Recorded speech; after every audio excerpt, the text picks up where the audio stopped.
Kkooti ebadde ejjudde obugule Kasese ng'ekuliddwamu omulamuzi Betty Ajoko esindise omukulembeze ow'ennono ow'eggwanga ly'Abasongola abeere ku alimanda okutuusa ng'ennaku z'omwezi 12 omwezi ogwa Maaci ono ng'aweera ennemba na misango gya ttaka.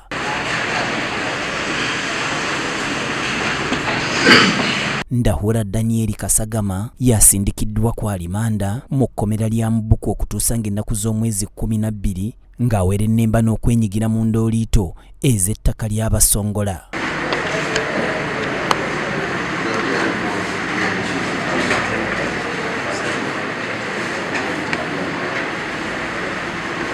Ettaka eryogerwako liri ku bwaguuga bwayiika emitwalo 4 era nga lino lyali lyaweebwayo gavumenti ya Uganda eri Abasongola wakati w'omwaka gwa 1998 ne 2007. Lino nga lyaweebwayo Abasongola okulibeerako oluvannyuma lw'okubajja mu kkuumiro ly'ebisolo erya Queen Elizabeth National Game Park ku mpaka mu mwaka gwa 1998.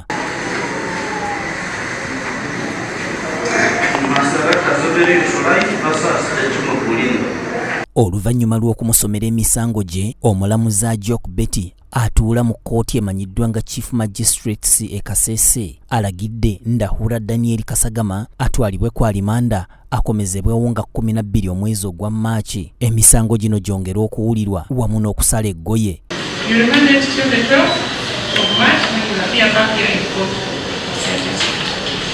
Ekkooti y'emu ekulemberwa omulamuzi Ajok Betty esindisa abantu abalala 30 mu kkooti enkulu okuwuliriza emisango gyabwe olw'ensonga nti mingi ku jjo gya Naggomola.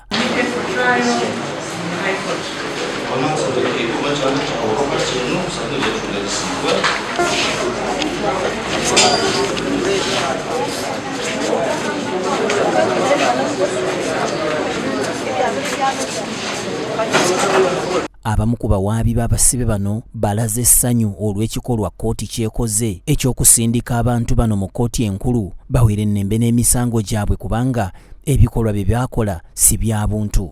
Daniel Kasulenga ono nga twamukulagako mu mboozi zaffe eziyise ng'alumiriza muganda we olw'okutta muganda waabwe Kabutusi Kasulenga gwe yali alumiriza okubeera ng'akwana mukyala we Shamimu Biira era nga naye yamuttirako. Asiimye kkooti olw'ekikolwa ky'ekoze olw'ensonga nti ne famire nga yo yali yeekoowadda ebikolwa bye. Bamwita Biira Shamimu, oyo naye yamuta kati nazaako muganda wange gwabayita Kabutusi Joles naye yamuta naye kati ekyo kyekitusanyusiza leero olw'ekkooti etudde okumusindika okumwongerayo mu maaso mu kkooti esingakwawo kati kitusanyusiza nnyo. Kati nganze mukulu w'oli gwabata oyo Kabutusi Joles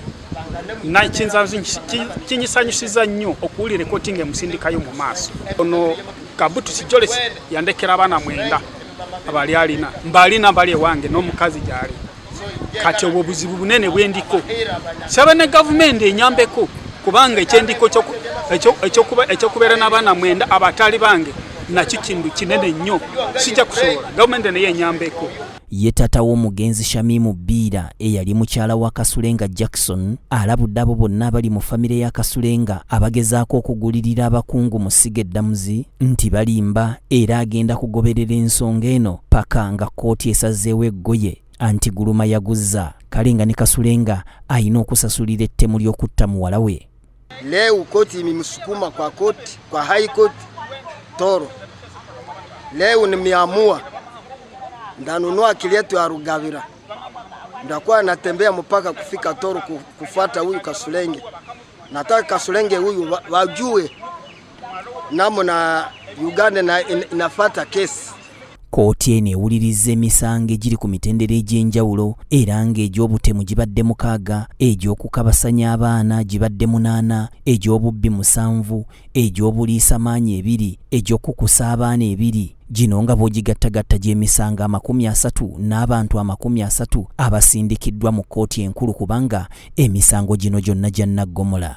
Naalongo Nakyeyune Rose yakusakidde emboozi eno ku Rabitem TV Community Report.